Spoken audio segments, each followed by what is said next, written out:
Hello and welcome to the National Road Safety Partnership Program webinar, Risk Displacement and Consider the Need or How to Travel. My name is Jerome Karslake and I'm the Program Director of the National Road Safety Partnership Program, or NRSP, and its many activities. To find out more, please visit the NRSP website and register for our newsletter, or even better, follow us on social media as well, such as our LinkedIn page. Today's session, it's going to go for around 60 minutes with plenty of time for discussion throughout. We're going to be recording the session and it will be shared on the NRSP website afterwards. We'll also be using Zoom, a bit of a new platform. We're still getting used to it a little bit, so hopefully no glitches come through at all. Please shoot through any questions or queries or issues if they pop up at all.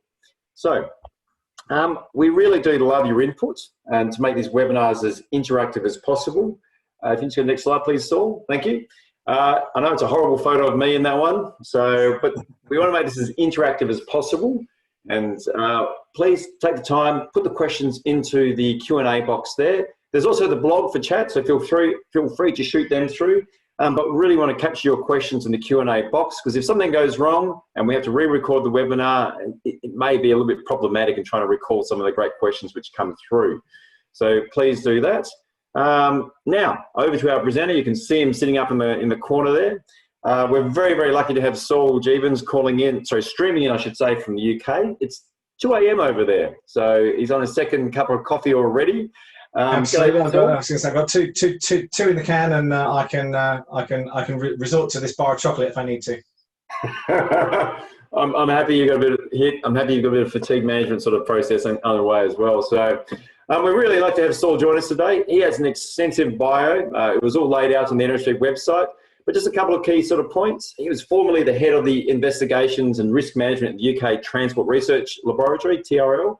He currently sits on a number of UK committees relating to safety, transport management and risk management, one being the Parliamentary Advisory Committee for Transport Safety. We drew on their learnings for the Suicide and Road Transport Project. Saul really specialises in communications issues relating to safety management, incident management and of collision investigations, and in multidisciplinary approaches to road safety problems. He has undertaken projects for a number of major multinational clients in the corporate sector, as well as for government departments and other public bodies in the UK and overseas. He's also worked in around 30 countries across the world, including major projects on road safety policy for organisations including Shell and BP. So, incredible bio. You worked everywhere in a different world where you can fly and move around, Saul. I've forgotten what that world's a little bit like at the moment. So welcome to you, mate. Absolutely, yeah. Bit of a change in terms of my working practices. Lots more seeing people over video and lots less time spent in airports and on aircraft, which has advantages and disadvantages that we'll talk about as we go through. But yeah, my air miles are going to look a lot less healthy this year than they have in the average year. That's for sure. So thanks, Jerome. A tiny little bit about Transafe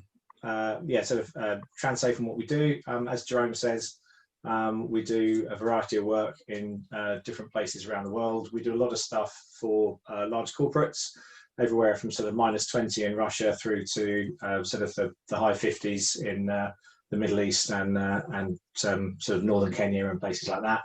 A lot of work in the oil and gas industry, a lot of work for sort of mining, essentially anywhere that people have got a road safety issue, we tend to end up getting involved either on the sort of corporate road safety side or from the perspective of getting involved in community projects, investigating individual accidents, that kind of stuff.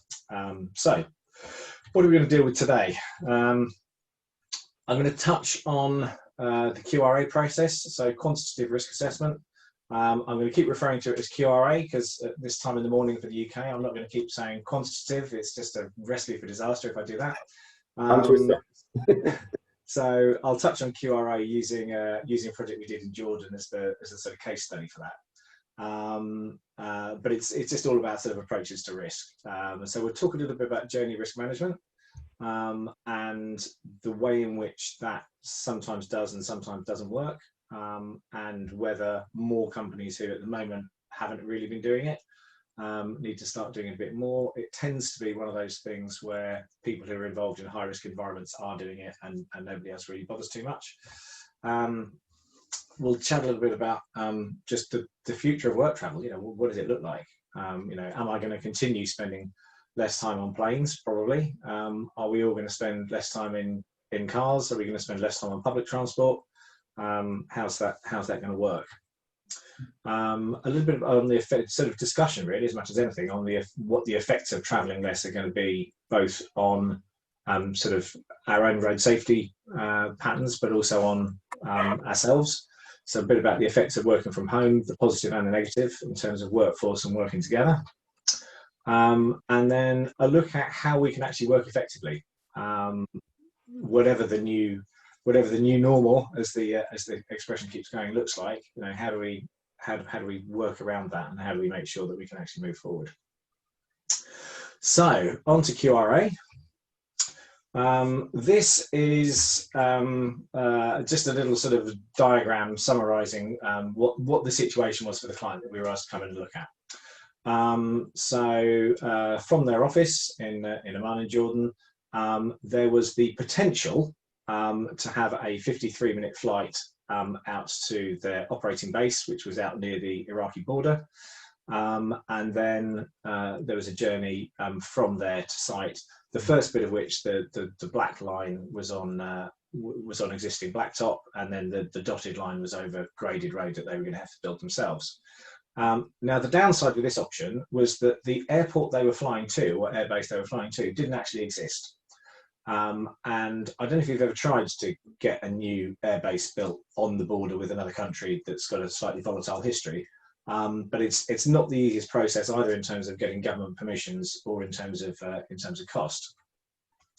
So they had another option, which was to fly sort of 50-minute flight time to an existing airstrip, then do a 75-kilometre drive to base, and then still this 20 clicks on blacktop and 46 clicks on graded. And the sort of downside they had with that one was that the place they were going to be flying into could already accommodate smaller aircraft, so they could fly a sort of 7-seater in there, but what they couldn't do was accommodate the sort of 35, 40, 45 seaters that they were looking at for crew transfer. In order to do that, that would have involved an upgrade of several $1 million to that airbase. The airbase is a military airfield, and obviously, from the military's perspective, getting that upgrade done at somebody else's expense was quite a pleasant option, which actually made it less likely that they would get the approvals to build the airbase that they wanted to closer to the border. And then last but not least was what they were having to do as the current option, which was this 4.5-hour drive to the base, all the way along roads just with sort of all the rest of the local traffic. And the conventional wisdom is always, if you've got anything over sort of a couple of hundred clicks, oh well, yeah, it's safer to fly than to drive. And so we were asked to come in essentially as part of the process of building a business case for this investment in the flight options. So what we had to do was go through and say, okay, well, let's, if you can make your risk decision based on data, that's the way to go. We do always sometimes have to make risk decisions based on subjective things, professional judgment, that kind of thing. But if you've got some data to go to the data. So we had a look and found sort of Jordan-specific aviation data, Jordan-specific road safety data for the routes that were involved, Jordan-specific bus safety data, looked at what was actually available in the marketplace. So there was no point saying we're going to fly in with aircraft A if actually aircraft A isn't available and isn't likely to become available from providers who are there. And similarly with buses, if we were looking at heavy bus options and they just didn't exist in country, then you either have to take into account the cost of importing them, or you have to make sure that they've whatever you're using is an actual viable option. Then you look at regional and international data to actually adapt the risk quantification model. So again, you can look at data for the crash rates for the particular type of aircraft that you're considering using, and then you look at what those crash rates are in relation to international flight crash rates for small commuter aircraft, large commuter aircraft, etc. But you then have to look at the regional data as well.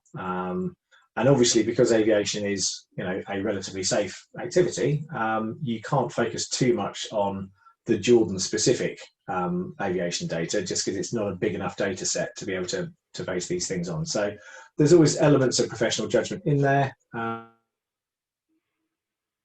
that covers enough of the variables. You can try and you can try and go with it. And then we looked at various bits of external documentation, so things like the logistics forecasts for personnel movements. Okay, at various stages in the project life, how many people a day or a week are you planning on moving backwards and forwards along this route? Because obviously, in terms of building a business case for investment, that has an effect. They'd already had an aviation feasibility study conducted, which is how we knew about what these different options were with the airstrips and building a new one or adapting the existing one. So we took a look at that. And this was an oil and gas client. So there's an organisation called the International Association of Oil and Gas Producers, OGP, or now IOGP. And they have a lot of guidance on minimum vehicle specifications, driver training, aviation specifications. It's a good suite of documents. Most of it is available publicly. If you go along to the IOGP website, you can register. Most of it's freely available as downloads. You don't have to be a member. You just have to go through a sort of registration and download process. So recommend having a look at some of their stuff.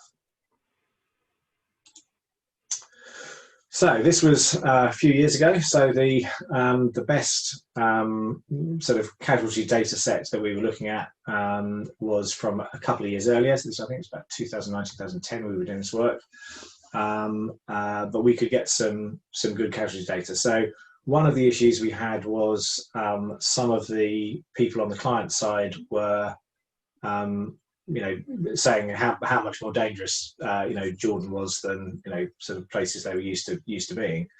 But interestingly, some of them were from the US, and actually you didn't have to look too far back in US history where US rates were actually worse than the rates in Jordan. And although the US rates were on the way down and the Jordanian rates were on the way up, it did provide them with some level of comparison in terms of, well, okay, you're saying this is a really high risk environment, but what controls do you put in place in the US? Because actually, if you look at the data, they're within the same band in terms of low, medium, or high risk. So having an appreciation of all of the work we do, we say, well, okay, the first thing you need to do is have an appreciation of your own risk appetite and your own risk tolerance. So we all have our own personal risk appetite. There are things that we are happy to expose ourselves to in terms of risk that we wouldn't necessarily expose our children to. You have people who will say, well, yeah, obviously, I'll happily go bungee jumping, but would I go bungee jumping with my 3-year-old strapped to me? Possibly not. Yes, I'll go out riding a motorcycle. Would I go out riding a motorcycle, with my partner on the back? Some people aren't prepared to do that. So, and again, some people are. So it all depends on our own perception of risk and risk tolerance. But within organisations, you have the same thing. And it's particularly interesting if you do a lot of work in with industries where there are high innate levels of risk, such as oil and gas. Because although they're very good at managing the safety elements because they operate in high risk environments, it's not an industry that attracts people who have a low risk appetite. If you have a low risk appetite, then you're probably going to go and get yourself a nice, safe office job somewhere. You're not likely to be working an oil rig out in the middle of the desert, or you're not likely to be working down a platinum mine in South Africa. You're likely to be sat in an office somewhere working on spreadsheets. Bit of a stereotype for those of you who do a lot of work with spreadsheets, but it kind of fits. So the next thing we did was look at the actual road casualty data for the route. So got in touch with the Royal Jordanian Police and said, okay, can we have it broken down by segment of road along this area? And then from that, we were able to do some number crunching and turn that into statistical data of what the risks were on that route. And we looked at the data for bus crashes in Jordan as a whole and bus crashes in Jordan along routes of a similar nature. And from that, we're able to generate some numbers on what the crash risk was in terms of buses. So I was wondering, along those sort of routes, what sort of business, is there a lot of other business generation going on as well? Who are the people? Is it mainly, is it people, pedestrian, like locals? Is it other businesses? What's the main sort of thoroughfare on those sort of routes out of interest? Okay, so you've got sort of two issues going on. So in the area that's sort of closest to Amman itself, the capital, you've got a lot of the general, just general commerce, pedestrians, market traders, people set up at the side of the road to trade stuff, that kind of thing. Then as you get further out towards the east, there are certain settlements that you'll go through where there is some sort of pedestrian movement and stuff. But the main route from where that green section starts, right across to the red section on the right, is it's basically the road to the border. So an awful lot of what you get there is trucks coming from Iraq who will get to the border. And because of the customs controls, they can be stuck at the border for 2-3 days in some circumstances, or certainly could at that point. I don't know what the situation is there now. But yeah, they could be stuck at the border for 2 or 3 days. So they would get to the border, they would get their paperwork processed. The border closes overnight. So you get this sudden wave in the morning of the border opens and everything that's been stuck there overnight just all comes ploughing through in the direction from Iraq through towards Amman. Similarly, you also get stuff going from Amman into Iraq, who you reach a certain point of day and there's a whole load of truck drivers who are really driving with the hammer down to try and get to the border before it closes. Because if you can get there and get your paperwork in that evening, then obviously that speeds the process up the following day. Interesting. So a bit of the time pressure, and this is a question here from Paul, just saying, look, road crash data, any field adjustment for under reporting of crashes, and how accurate is that police data? And I think that's something we all sort of question quite often. Yeah, I mean, it's wherever you're operating. Even, I mean, in the UK, we've got what we always say is, it's one of the best crash data sets in the world. It's been built up over a very long time. The information in there is generally pretty good. But even then, if you compare even things like number of fatalities to the hospital data, it doesn't actually tie up. So it's close, but it doesn't tie up on that. And wherever you are, you're quite often reliant on whether it's a computerized system or a paper form that it first goes into. You're looking at police officers who are ticking boxes at the end of a shift, and whether the right information goes in. But essentially, what you're left with is, okay, we know that there is going to be some underreporting, but equally and we can make some adjustments for that based on what we know from other studies. But essentially, you have to say, well, okay, this is it's the best data we've got available. Obviously, the aviation stuff, because aviation is far more highly regulated, you can trust that as being pretty good. So we do make some adjustments in the road transport data to allow for the fact that there will be quite a bit of underreporting. And again, that varies from country to country depending on where you're doing it. We worked in one country in West Africa, which shall remain nameless, where there was a sudden drop of about 3,000 in the number of people who are being killed in the roads every year. And so we kind of asked around and we said, what's the reason for this? What initiative happened? What came on stream at this point to have caused this? Was there a whole load more enforcement, or what was the? So it's a pretty seismic shift. And when you really looked into it, it turned out that the minister had said, from next year, road deaths will drop by 3,000. And so that's what happened to the figures. And we could find no evidence whatsoever. We looked at, hospital admission data and all that kind of stuff. Could find no evidence that things had actually got safer. It was just the number had got smaller. So yeah, so depending on where you're operating, you have to take things into account differently. In terms of the aviation stuff, so why is aviation sort of generally safer over those longer segments? And it's essentially because the bit of flying that kills you is generally not the bit where you're just cruising at altitude. So the parts of a flight where things go wrong is the going up and the coming back down again. Proportionate fatal air crashes that happen actually while you're cruising is only 8%. So however long that cruising segment is what sort of reduces your risk. So if you're flying for a long time but you're only doing the takeoff and landing once, much safer. As soon as you end up with multiple segments, so essentially multiple flights, changing planes, landing and sort of dropping people off and picking them up, the more segments you have, the more risk that you have involved in that flight. And there's been some work done going back. University of Michigan did some work where they actually looked at the difference between what they termed low risk drivers, average drivers and high risk drivers.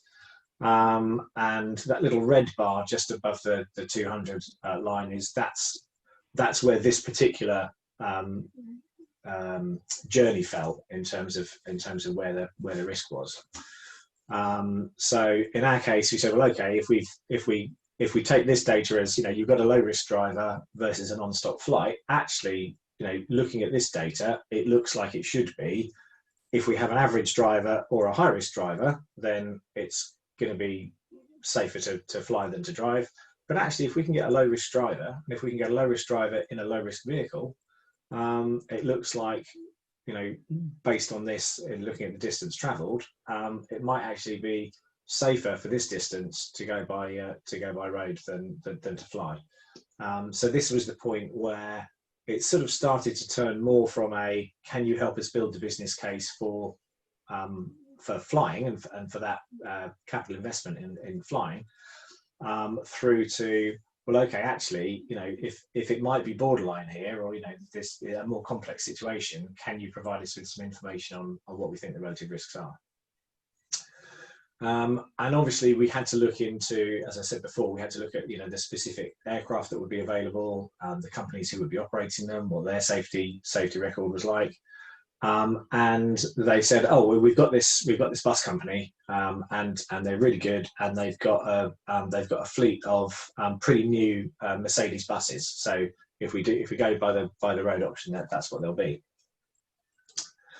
And so we went along to the coach company, and they had these nice sort of pretty new at that point Mercedes.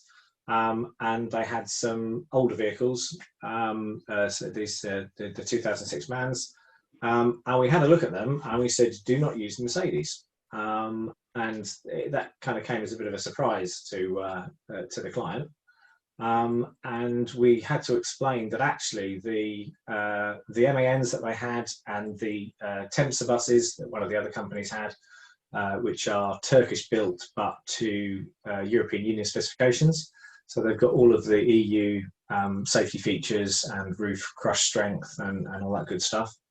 Whereas the Mercedes it came out of a factory in Egypt as a rolling chassis, essentially.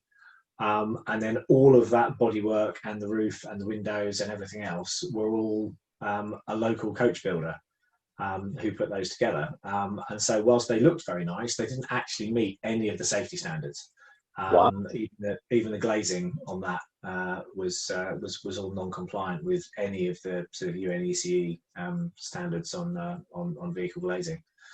So although it looked very nice, and it had actually been done as a more luxurious coach, looking at it purely from a safety perspective, rather than from a comfort and prestigious badge on the front of the vehicle perspective, you were better off with the older vehicles, because they did actually meet the relevant safety specs.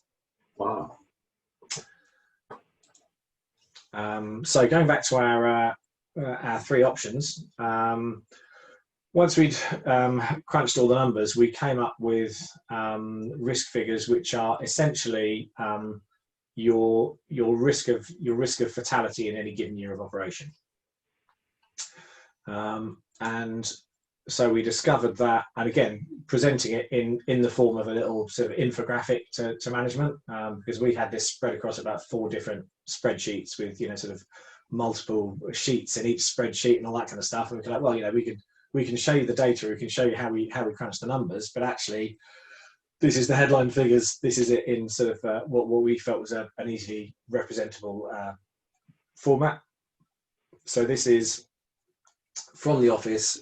35 people at a time, heavy bus to the strip, and then all the way to a brand new airstrip built near the border that can accommodate a large aircraft, and that was presenting a risk of about 0.034 risk of a fatality per given year.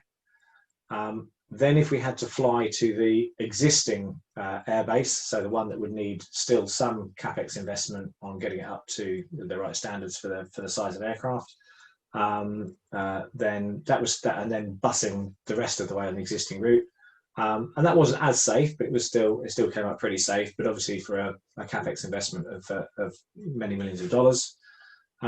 Then we looked at having a minibus running to a small sort of 7-seater Beechcraft King Air size that would then fly to a smaller base if we could get permission to build that near the border. And suddenly you're looking at quite significant increases in risk. So you're losing a decimal place, essentially. Then we looked at what would happen if we had to go to the existing airbase, which again, this wouldn't have involved the same level of capex. It would have involved some expenditure and a lot of jumping through hoops and red tape and permissions to be able to use the airbase. Because again, what the authorities really wanted was for the airbase facilities to be upgraded to the bigger aircraft at someone else's expense. But suddenly you're getting into a sort of 10-fold increase in risk versus our safest option. And then we looked at just actually having a bus that went all the way with 2 drivers on each bus to make sure we were controlling fatigue management, highly trained drivers, vehicles that met the right specifications, traveling at the times of day that would avoid this, you know, either the rush to the border or the rush from the border. And suddenly that was coming out as about the same price as, about the same risk as doing this aviation process to the existing airbase. So you're looking at, you know, saving yourself several $1 million. The time factor was going to come in at about the same by the time you'd had to go to an airport, check in, hang around, get through security, have your flight, get to the other end, get out, get back on the bus, head along again. The time saving sort of wasn't really there. So obviously there was a financial saving, but no real time saving, and the risk came out about the same. Well, what about reliability as well, Saul? Because you can always have the best intentions to get on a flight to fly somewhere, and if something's going to be delayed or go wrong, it could always happen at an airport. Absolutely, and yeah, and you know, sort of additional security risks at the airport. Additional, it would have increased the number of days when you had a weather risk to whether you could make the journey or not. And in most of these kind of cases, so in some work we did in Ghana with a client, and they had it was mostly aviation, but they had a coach that ran when the weather wasn't good enough for the flights to run. So again, at that point, you're then saying, okay, you know, we're having to transfer to road, but we're also now only using the road in conditions where we know that, you know, the weather's not great, visibility's poor, etc., which is why we're not able to run the flights.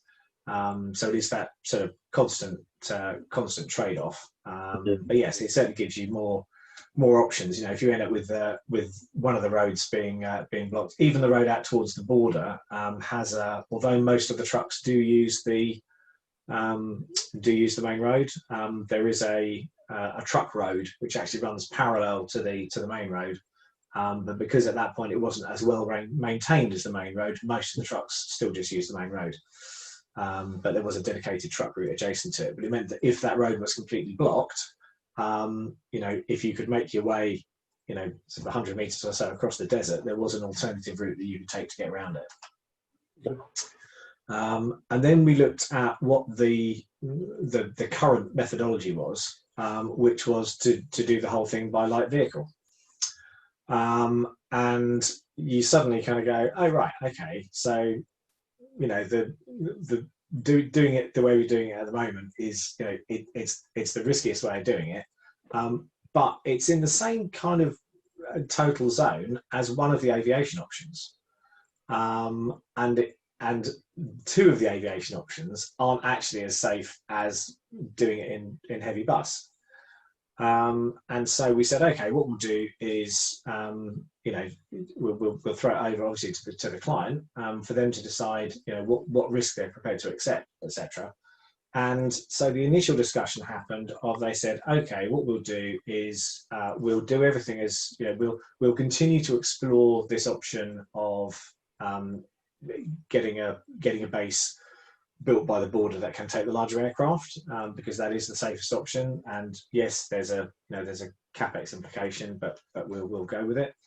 But they said, in terms of getting people to and from at the moment, we will switch to heavy bus, apart from VIP and ad hoc visits. And this was the point at which the finance director who was in the room, who was, he was one of the more risk-averse people. He was one of the guys who, he really wanted to be working in a building with spreadsheets and not out there in the desert as much as he could.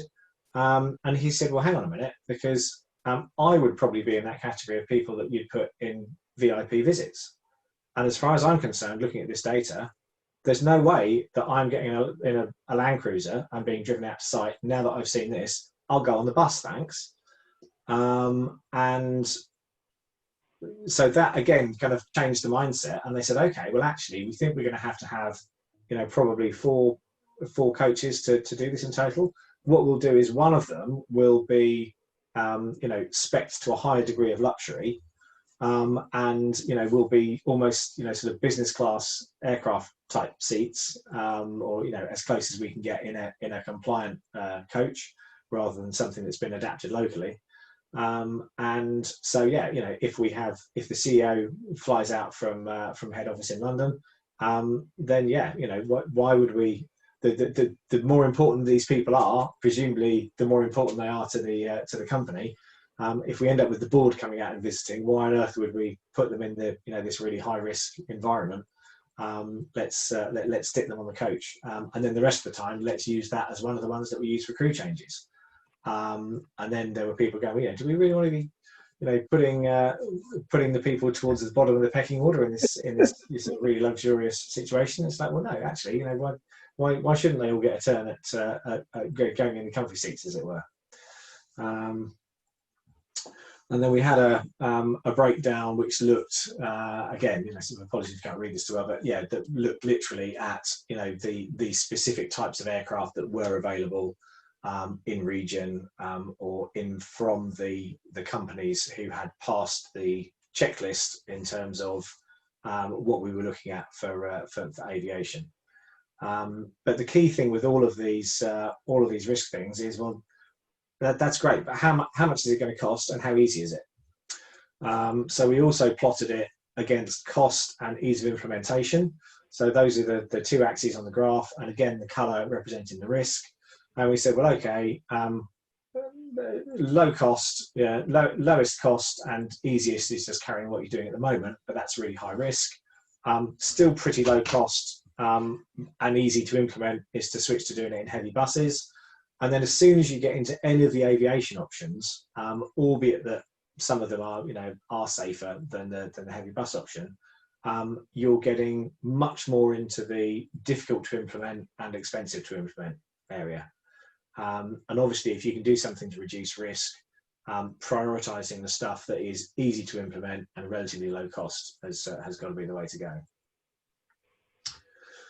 So we said, okay, what we're going to do is we're going to go with having compliant bus, electronically speed regulated, specifically trained drivers who've been specifically trained on that route and to company spec. As I said, 2 drivers on each bus.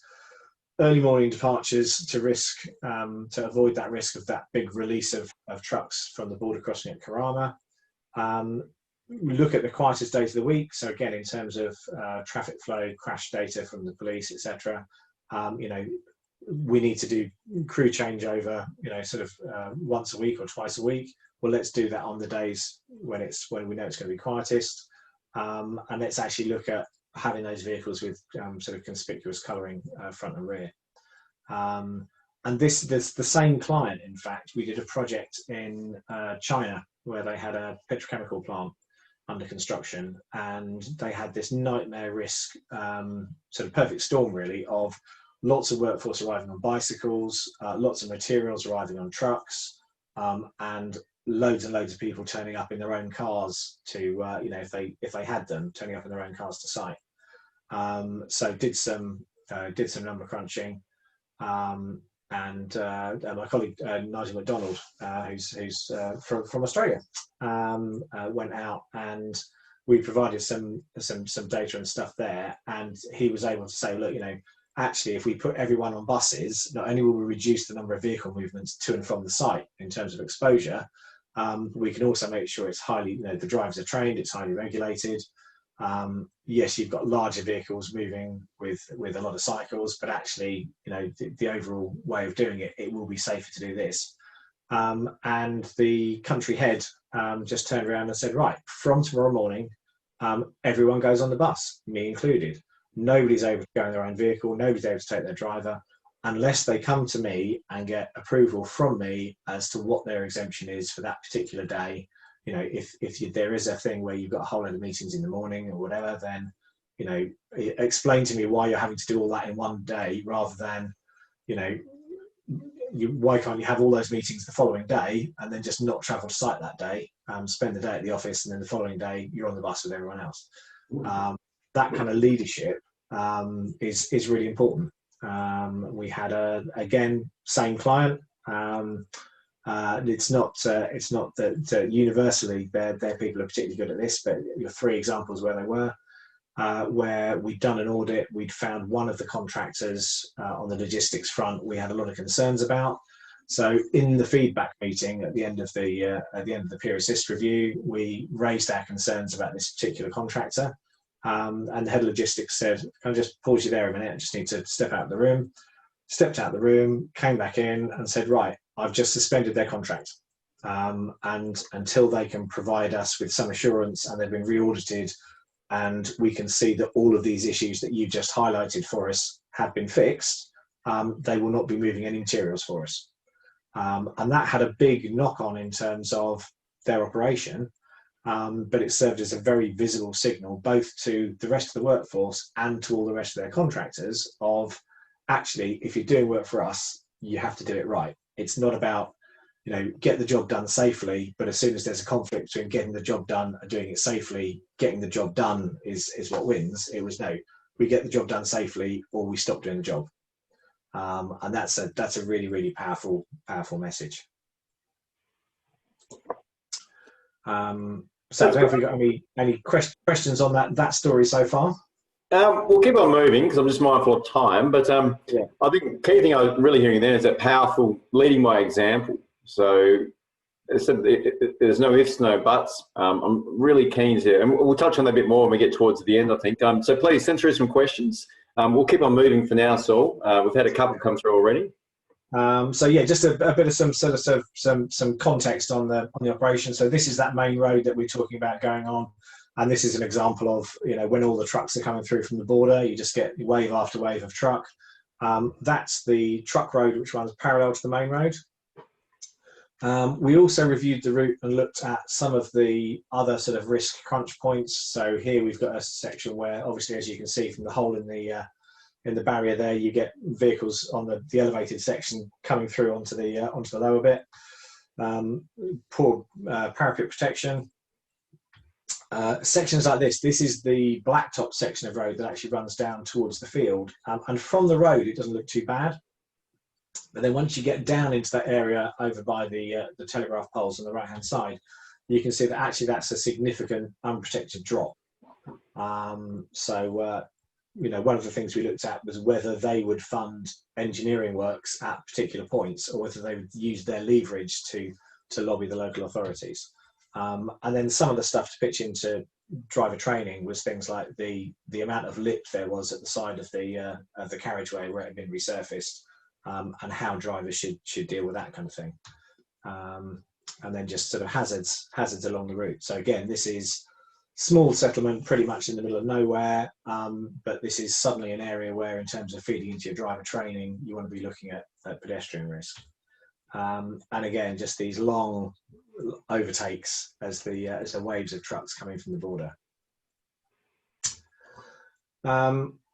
So I sort of referenced earlier the whole kind of safe journey management, journey risk management, and this is, you know, kind of a typical flow chart you'll get from people who are operating in you know, higher risk environments. And the first thing that happens is, you know, can the journey objective be accomplished without undertaking a road journey? And in almost all cases, by the time people get as far as the filling the form in, they'll go, well, no, it can't be, I have to make the journey. Because they don't get as far as the form or the process without having already decided in their own mind that a journey is necessary. So the most difficult part is to actually say, okay, how do we push back? How do we make sure that before people get this far, they're already thinking about, do I actually need to make this journey? And traditionally, an awful lot of us would have said, well, yeah, of course I have to make this journey. And strangely enough, coronavirus comes along, and we suddenly discover that actually we don't necessarily need to make the journey. You know, we can do it as a video call. The meeting that we thought it was essential to be there face to face for, you know, we don't have to anymore. But then the questions that come after that were, you know, okay, if you have to make the journey, can you combine the journey? So, you know, can you, instead of going backwards and forwards twice in a week, can you just do that once, combine the trips? Can you combine the trips with someone else who's from the organisation who's also making that trip? So rather than within the organisation, 2 vehicles going, can you do that as one? Anything you can do to reduce that risk exposure. And then they will also have areas where they have a journey risk management plan, and there are certain exemptions, so kind of green zones, if you like, where you don't need a journey risk management plan. But if you're going outside that, whether it's a longer journey or a more hazardous environment, you'll have to have a specific journey risk management plan, which outlines, you know, things like where the vehicle's going to stop, how often the vehicle's going to stop, when the driver's going to ring in, what the you know, sort of person lost procedure is going to be if a vehicle doesn't arrive at its intended destination. And a lot of those systems go out of the window a little bit when people have telematics with tracking. Because they kind of go, oh, well, we don't need to worry about this stuff because we know where the vehicle is. And it's like, well, yeah, you know where the vehicle is, but you still have to actively manage the journey. That's just a vehicle monitoring tool that tells you where the vehicle is, but it isn't actually managing the risk of the journey. We've seen a big shift in terms of once people have got vehicle tracking, they tend to take their eye off the ball quite a lot in terms of just the basics of journey risk management. And again, in terms of, you know, sort of what your risk appetite is, example of a night driving policy where, you know, are you going to say night driving is permitted, night driving is not permitted, night driving is permitted in certain environments, we're going to let a generic risk assessment for night driving approval, or we need a specific risk assessment for specific areas or specific routes.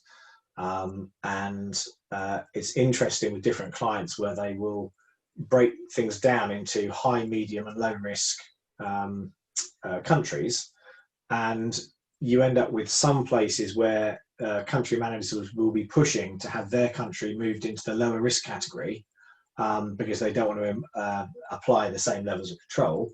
And then other instances where you have people who actually want their country pushed into the higher risk bracket because they want to be able to have those additional controls, but they don't want to have to justify it every time with a risk assessment. So you'll get people pushing in both directions. So a little bit, and again, this is sort of discussion as much as anything. The future of work travel. So less zooming around and more zooming, I think, is the way things are. That's my prediction, my Nostradamus prediction for the future. There's an awful lot of stuff where historically we would have said no, it is essential for us to actually go to country and do it, or it's essential for us to travel from one side of within the UK, travel from one side of the UK to the other, and actually be able to have a meeting face to face. And I love face to face meetings. Having you on the other end of a Zoom is great, Jerome, but it's not as good as being able to sit and have lunch somewhere and connect on that level. Well, it was one of our plans to bring you over to do this in person, but yeah, I've got a massive budget to do that. I'm not. So I would have loved to have had you over here and had a beer with you after this, but sadly. Yeah. So I think nothing's possible until you're forced to do it, and then suddenly it becomes possible. So all of the people who said no, we can't, I can't possibly get the sales from the client unless I go and drive to the client's office and sit with them. Well, suddenly, if it's you either get no sales from the client or you have to do it via Zoom, then people are finding that it can work. I think there will be greater consideration of journeys and whether there's actually a need for journeys. So previously, you kind of wouldn't really think anything about just jumping in the car and whether it's going to the other side of the city or to the next town along or whatever it is. There is the downside of the fact that we end up doing an awful lot of stuff via Zoom when actually a phone call would have done. You can end up in that sort of cycle of doing video call after video call after video call, where previously, it might have been a phone call, it might have been a bit shorter, and then the occasional meeting. But I think that, both from a cost point of view and a risk perspective, I think there will be much more thinking about what the purpose of a journey is and whether we actually need to make the journey as we move forward. And that's going to result in less kilometres driven exposure. I think people are going to be looking at, key risk control is if you can reduce the amount of mileage that's being done, you're reducing the amount of risk exposure that people have got. And I think in the future, making sure that those miles really count in terms of business benefit will become key. We haven't seen the end of business meetings. We haven't seen the end of, business lunches. We haven't seen the end of, people flying from place to place and then being able to go for a beer after a conference. But I do think it's going to be far more questioned, and the mix is going to change. For years and years, people have been saying, video conferencing is the future, and we've all experienced video conferencing systems that just don't really work, and it's not as effective as being in the same room together. But then the flip sides of that are your drivers going to be deskilled? If you've got drivers who at the moment are doing a lot of miles, and in particular, if you've got drivers where some of your driver training is based on risk categories that are based on the amount of miles people are driving in a given year, are you going to have drivers who now fall below the threshold for getting that refresher training? I discovered myself here after we've been in lockdown. The first couple of times I didn't drive for about 3-4 weeks initially, and the first time you go back out, even just local trips, the way everyone is driving is really weird, and you start to look at your own driving and think, yeah, actually, I'm not driving in the way that I normally would or should. And then there's also the issue in terms of vehicle fleet. So are you going to be providing company vehicles to people if they are now home-based, or if they are now driving as many miles as they used to? If they're driving their own vehicles, what are you setting down as vehicle specification? We work with some companies who set the same vehicle specification for people using their own vehicles as for people having company vehicles. And you get some complaints early on, but actually, provided you introduce it in a managed way, it does just become an accepted part. Similarly with maintenance, how are you checking that vehicle is being maintained? And as we head into kind of a COVID-influenced recession potentially, how well our vehicle is going to be maintained. So if you're from a household where, yes, your employee is still employed and has still got money coming in, but maybe their partner or their offspring have lost jobs or had income reduced, if you've got a choice between paying the utility bill, paying the mortgage, getting new tyres on the car, which one are you going to not do? Because if you don't pay the mortgage or the utility bill, you can be absolutely sure that the people you owe that money to will notice. If you don't put new tyres on the car, actually, what are the chances that you're going to get pulled over by the police and stopped for that issue? So the decisions that people make change depending on different pressures on them and depending on what their perception of risk is. Again, my risk of getting in trouble with the mortgage company is 100% if I don't pay that. What's actually the risk that I'm going to get in trouble either with work or the police if I don't get the tyres done? And again, a lot of fleets now rely heavily on telematics, and there's some, you can get some great information from telematics.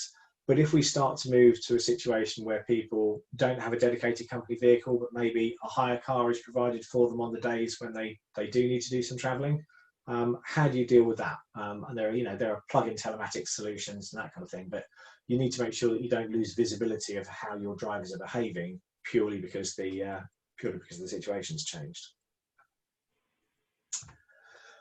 And the effects of working from home. There are positives to that.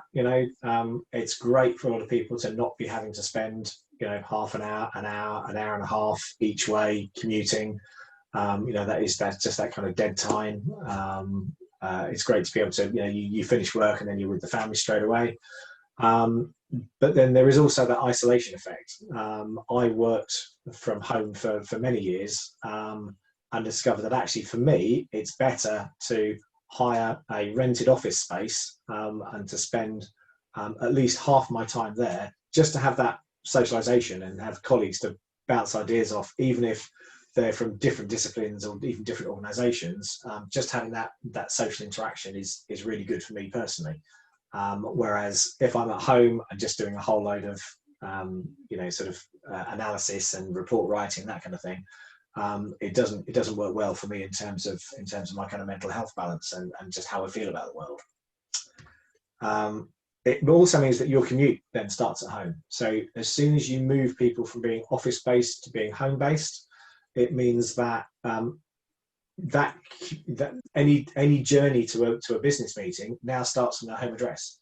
So it's not a case of commuting that falls outside our risk envelope that we're responsible for. Now, as soon as they go to a meeting or as soon as they come to the office, if they're designated as being home-based, that's now a risk that you own rather than being a risk that's on them. So from an organisational perspective, that's really important. And there's that isolation thing, teamwork. Over the process of coronavirus that we've had so far, most people haven't had a lot of churn in terms of staff arriving and leaving. But teams can work really well together if they're they're used to being together, but it doesn't work quite so well if you've got, how do you integrate new people into a team if they're all working remotely? And what happens with young professionals?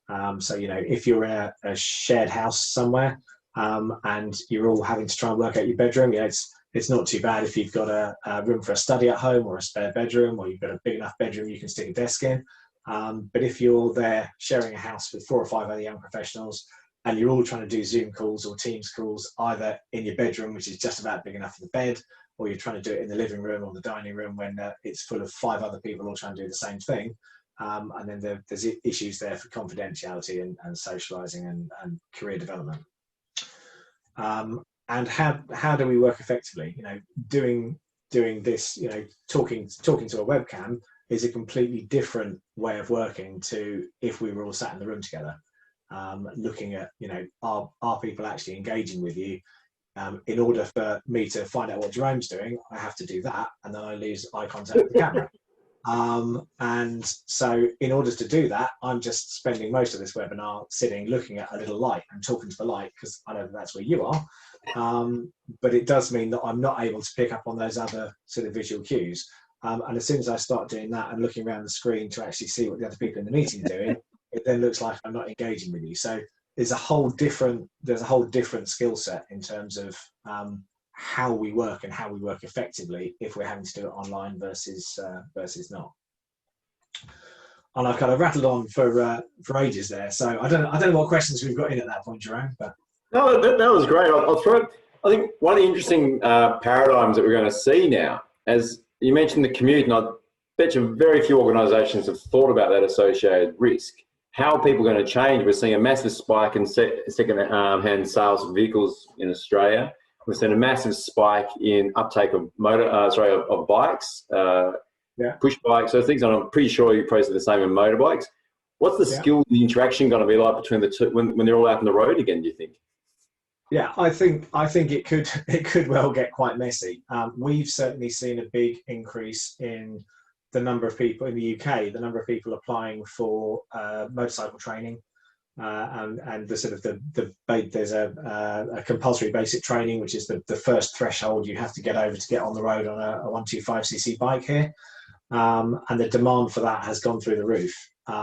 Because people, particularly in urban areas, who are having to go back to commuting, and they're being told by the government, avoid public transport if you can, and a lot of them, quite understandably, are turning to motorcycles.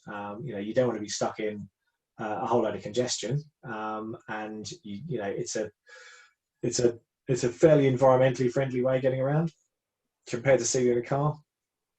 And it's a congestion busting way of getting around. It's a low fuel consumption way of getting around. There's a lot of advantages to motorcycling, but obviously from a risk perspective, there is that element of increased risk, and a whole load of inexperienced motorcyclists taken to the road at the same time as a whole load of people who haven't necessarily been driving cars all that much and commuting to and from work.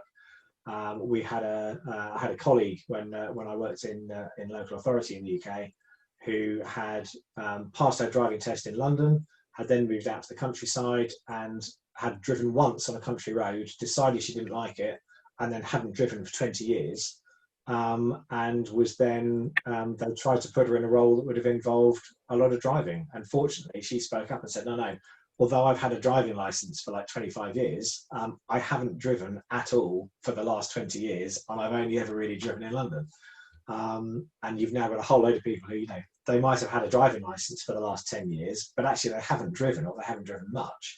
And now they're getting into, urban, commuter time traffic with the traffic mix that entails. And organisations need to look at it. It's with all these things, it's about being aware of what's going on, looking at it, being aware of what your own corporate appetite for risk is. What levels are you happy with? We have clients who just have a complete ban on motorcycles for work use, and we have other companies who say, no, we're gonna have motorcycles. We're going to encourage motorcycle use, but we're gonna try and make that as safe as it can be. But actually, using motorcycles is within the risk threshold that we're happy with. So it's just about being honest with yourselves, and being honest about the level of risk that you're happy to take on a corporate basis. And I think another one there, what I was just hearing then, is that importance of culture where people can step up if they aren't sure either. Because I reflect on an example where there was basically an organisation, a major company, a mining one, and basically they were using high occupancy vehicles to send out to pick up workers from the airport to bring back. It was like a 2-hour drive. And the lady, she'd only been working for 3 months for the company, said, there's the bus, there's the wagon, it'd been raining, the roads were wet, red mud. And she just went, I've never driven on a gravel road, I've never driven outside of Melbourne. Yeah. I don't feel comfortable. And they went, that was our failure. That's a great point. Question here from John. How do we reskill or upskill the general population whose skills have deteriorated as well? Organisations can risk manage to a point, but the general road population will not be as aware. Yeah, good question. Again, that comes down to government taking on board kind of what the issues are, and promoting to the wider public an awareness of those issues. So again, over here, there was quite a lot of work done as lockdown first started to ease. The various public authorities did quite a lot of work around checking your vehicle, and your vehicle's either been not used very much for the last few months, or possibly not used at all. go through, do some maintenance checks. You know, if you haven't driven it at all, pardon me, then you know, you might want to get it checked out by a garage, but you know, do some basic checks. But there's been very little here about the drivers themselves and the fact that those drivers will have been de-skilled. And you know, it's not just drivers; it's the way in which pedestrians interact with traffic. For example, you know, you've become used to the fact that actually, when you need to cross the road, it's more likely than not that there won't be a car coming now because there's just less traffic around. But equally, that we also discovered during lockdown that the high-end speeders, the kind of, you know, people doing 90 miles an hour in a 40 limit, suddenly increased because there wasn't the traffic around to slow down the people who were the natural violators. So there were far more of those very high-end speeding offences coming through than there normally would be. Thanks, Saul. Great answer. So we've sort of come up to the end of our time. I've got a great question here from Greg, and I'll just share that with you offline, and we'll close the loop on that one. So I'm sorry, Greg, we didn't get a chance to answer that question. I'm mindful we are finishing up, so can you just go to the last slide, please, Saul? And fantastic. Thank you so much for your time today. Dialing in 2 a.m. at the start. Now it's 3 a.m. over there, mate. So thank you very much. There's Saul's email address there. And look, thank you very much to our audience, everyone getting involved, your questions. This will be uploaded to the NHP website. The PowerPoint we may have made available. And we have a number of webinars available coming up October as well about vehicle hygiene and maintenance. And we even have one on road rage and aggressive driving coming up in November as well. So thank you all very much. Thank you, Saul. Yeah, you're welcome. Thanks for having me. Mate, you didn't fall asleep, so it was fantastic. And thank you everyone in the audience for dialing in today. Have a great, wonderful day. Thanks, Jerome. Cheers, mate.